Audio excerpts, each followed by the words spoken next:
Hi friends, welcome to smiley channel. నేను మీ smiley Santoshi. Santoshi అంటే smiley, smiley అంటే సంతోషి. ఈ సంవత్సరం సంక్రాంతి పండగ ఏకాదశి ద్వాదశి తిథుల్లో వస్తుంది కాబట్టి వెంకటేశ్వర స్వామివారికి సంబంధించిన నోములు, ఏడుకొండల స్టెప్స్ అని చెప్పి నేను లాస్ట్ వీడియోలో అప్లోడ్ చేశాను. తర్వాత పసుపు రంగుకు సంబంధించిన నోములైతే ఈ సంవత్సరం నోచుకోవాలండి. అందులో భాగంగా ఈరోజు వీడియోలో శ్రీవారి హుండీల నోము ఏ విధంగా నోచుకోవాలి అని చెప్పి నేను మీకు క్లియర్గా వివరించబోతున్నానండి. మా ఫ్రెండ్ నాకు ఈ ఫొటోస్ అయితే షేర్ చేసిందండి.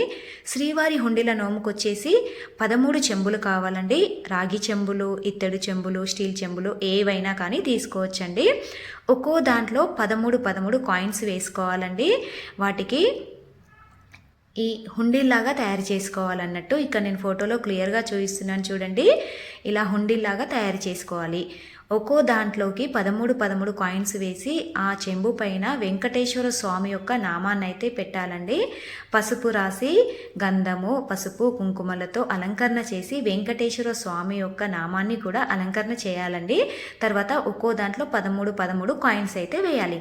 తర్వాత వాటిపై నుంచి ఇలా పసుపు రంగు క్లాత్తో ఉన్న గుడ్డను మధ్యలో హోల్ లాగా కట్ చేసి దారం సహాయంతో ఆ చెంబుకు కట్టేసేయాలి. అంటే హుండీని తయారు చేసుకోవాలి. ఇలా 13 హుండీలు తయారు చేసుకోవాలండి. మనం పసుపు రంగు క్లాత్కి ముందుగానే మధ్యలో హుండీలలో డబ్బులు వేస్తాం కదండి, అదే విధంగా వీటికి కూడా చిన్నగా హోల్ చేసేసి దారం సహాయంతో ఈ చెంబుకైతే పసుపు రంగు గుడ్డను కట్టేసేయాలి.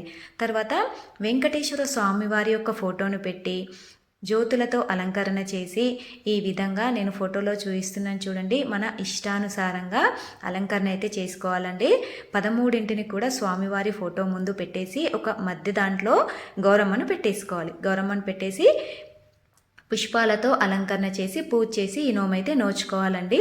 ఈ నోము నోచుకున్న తర్వాత గౌరమ్మ పెట్టిన హుండీని మన ఇంట్లో ఉంచుకొని మిగతా 12 వాటిని ఎవరికైనా ఇవ్వచ్చండి. ఫ్రెండ్స్, మీకు ఈ నోము పైన ఏవైనా డౌట్స్ ఉంటే నాకు కామెంట్ సెక్షన్లో కామెంట్ పెట్టండి.